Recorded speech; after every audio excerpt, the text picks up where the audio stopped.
Hi everyone, good morning po sa inyong lahat and then God bless po. Saturday na po tayo ngayon. Wala po kaming ilaw, naka-flashlight lang po ako. Yung ginagamit namin ni Aya, siguro 11 PM pa ng kagabi, wala nang ilaw. Hanggang ngayon wala pa. 5:20 na po ng umaga. Balak pa naman mag-washing na. Kapon kasi binabad ko na yung pang-washing ko.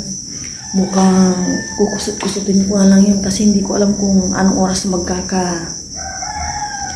ilaw. Buti na lang malamig pa yung kapaligiran at hindi naman mainit kagabi hanggang ngayon. Yan po yung aking ginagamit. Nagre-reflex po doon sa may chandelier reflection. Alamig pa po ng simoy ng hangin. Nagising rin po si Aya. Pero may rechargeable fan siya. Nagising na rin siya. Yan. Mukhang aaraw na po ito. Mayroon ng parang namimingming yung kalangitan. Sana nga umaraw na at makatuyo lahat ng mga nakasampay.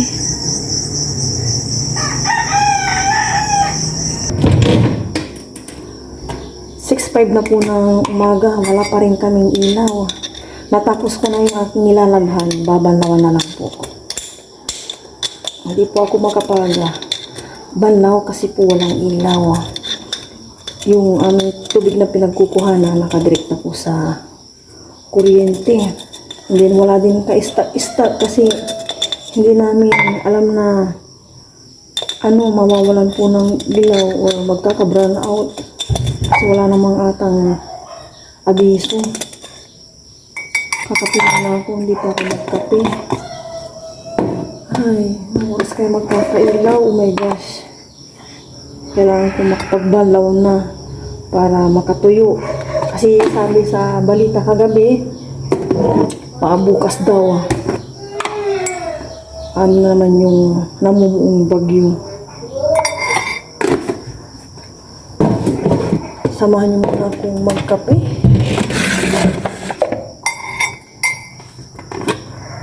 Ang hirap mo lang ng tubig. Kung may abiso lang sana, pinuno ko yung drum namin sa may CR. Kape-kape po tayo. Mabiling po sa aking area, pero sa may labas liniwanag na. Kasi 6:05 na po ng umaga.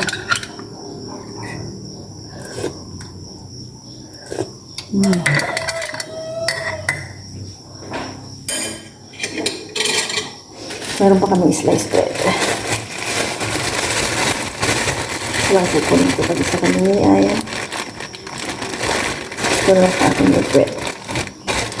Ito lang po si Aya. Hindi na ata nakatulog. Nasa taas lang nagmumuni-muni.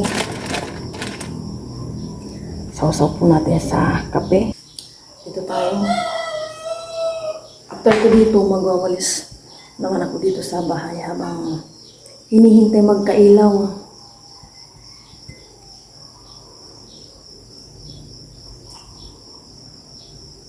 Pero makulimlim pa rin po.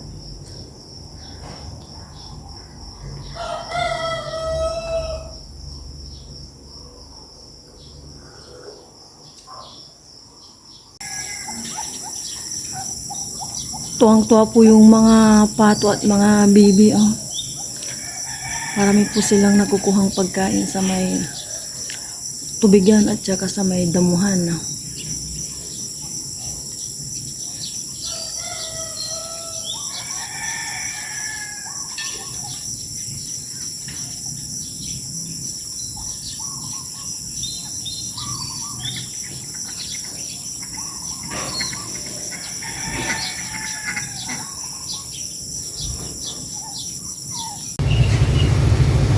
(6:44) po ng umaga. Dito muna kami na Aya sa may labas, standby. Maglanghap ng fresh air. Wala pa rin ilaw. Kakatapos lang namin ni Ayan magwalis, magpunas, and then si Aya nag-hot water. Hello everyone, good morning. Bakit ang agang nagising ni Aya? Mainit po. May rechargeable fan naman ah. or nagising ka lang talaga. Natakot na naman to si Aya kasi walang ilaw. Pero may inano naman akong ilaw yung ginagamit natin. Whistle blower si Aya. Umilaw ka na. I-dryer ko na siguro yung nilabahan ko kapag umilaw na. Magbabanlaw na ako. Tapos i-dryer ko na lang. Kakailaw lang po. Makakapagbanlaw na po si mama tsaka makakapag-dryer. Yehey! Happy na si mama. Yes, ala. Yan po si mama. Mama! Nagda-dryer na po ako. Ayan, 4 minutes. Pangatlong ikot ko na to, and then ito pa yung natira, yung decolor. Tapos may bedsheet pa ako doon, punda yung pinagtanggalan ko sa room ni Aya. Dinadryer kong maigi at makulimlim pa rin ang aming panahon dito sa amin. Nandito si Bella, naglalaro sila ni Aya ng bubbles. Bella! Dito, bilis! Dito na!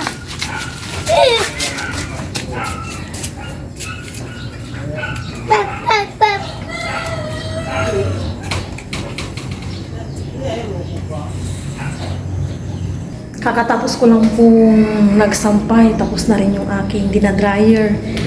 Hindi ko na dryer yung bedsheet tsaka punda, nandun muna binabad ko.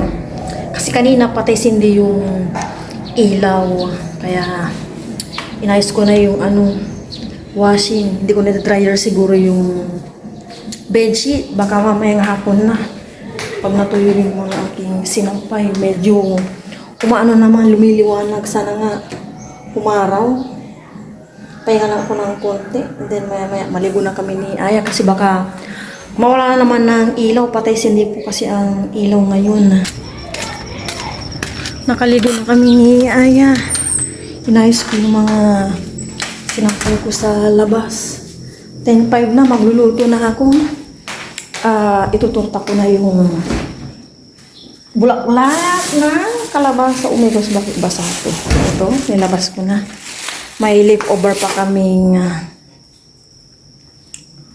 adobong chicken. Init ko na lang. Tapos, yun yung magiging ulam namin.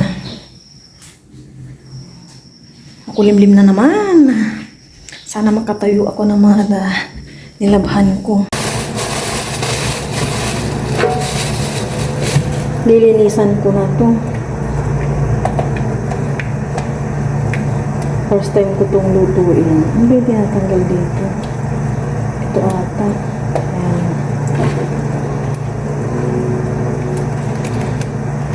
Bulaklak na kalabasa.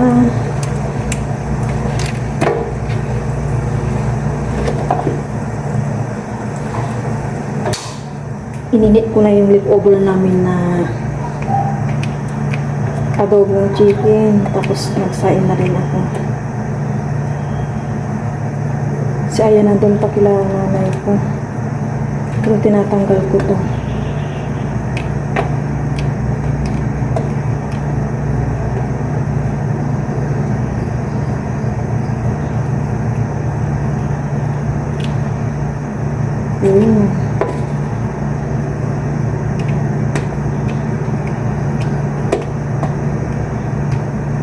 Hindi pare-pareho yung presyo na nagtitinda na ito eh.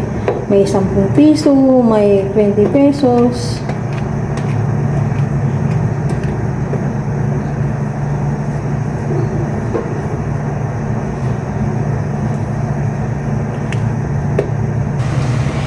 Ilalaga ko lang to ng konti para pag ididip ko na po siya sa egg, makapit po. Then para matanggal din po yung nakadikit.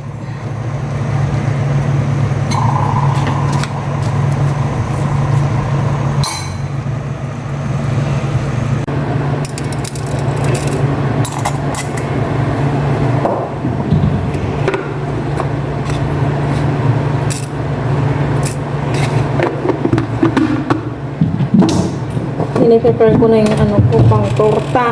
Isang egg lang.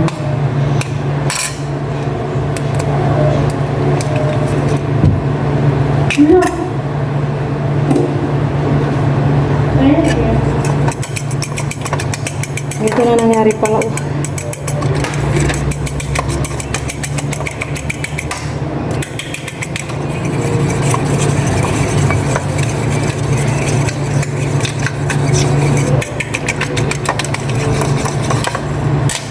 Okay, ko na ito.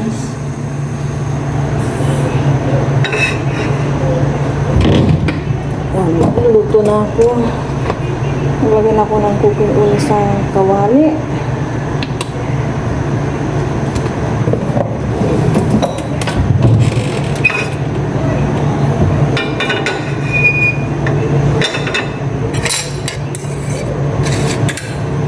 And i-delete ko na dito yung dahon ng dahon. Bulat-bulat. Yan.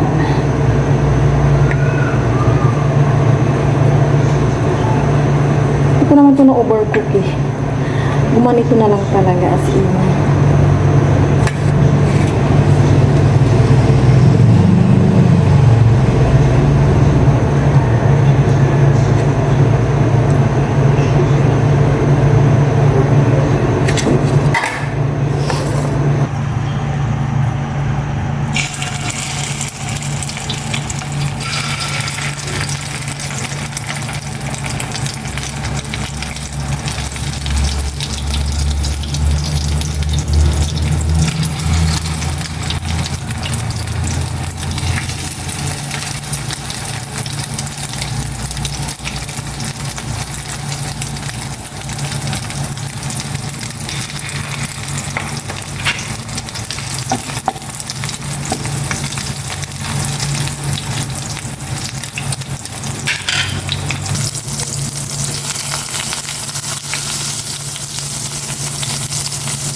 Ano ba yan?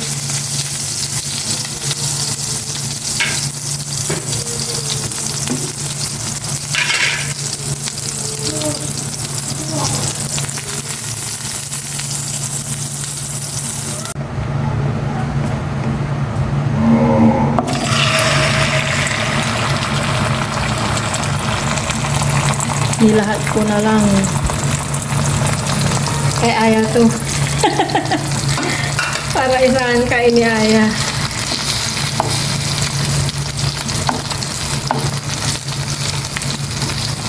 Last batch.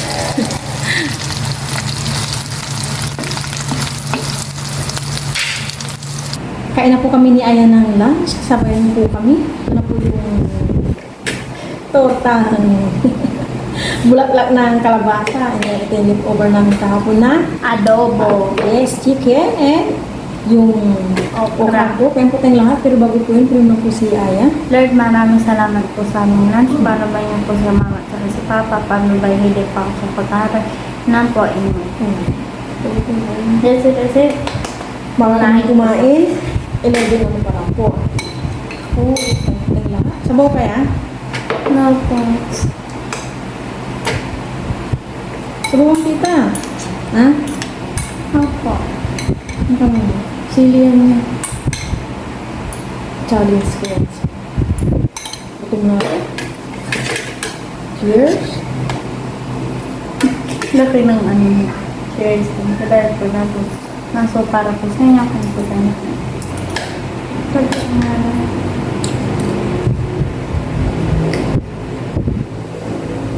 Kawala-wala po yung ilaw.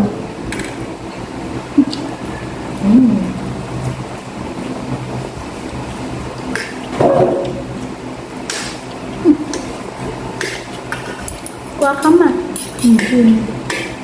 Sasampay ko na ng bilchik mamaya. Binabar ko sa conditioner, fabric conditioner.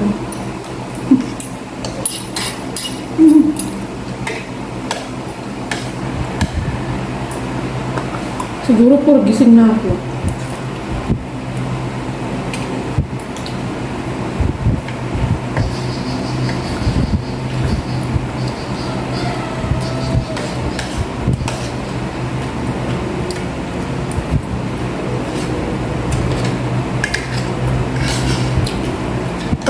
ako kagabi. Enough po yung pan. Tapos nagising ako, pinipindot ko. Wala ilaw. My favorite part is Masarap yun nga. po. Masarap. Tikim ka mo. Kuha ka.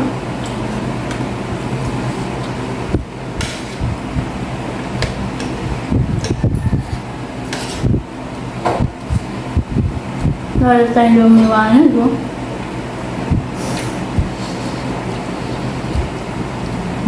Sarap. See? Matigas yun, hindi na kasama kain. Nakain ko nga kanina. Matigas. Sarap. Lagyan mo ng ketchup lang, masama.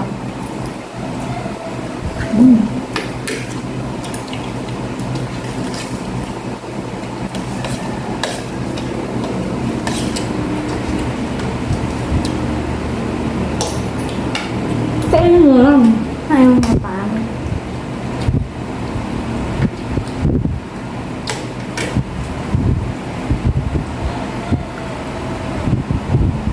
Hindi pa rin po umaaraw dito sa amin. Sinag-sinag ng yung mga dinarayan ko, malapit na mapuyo.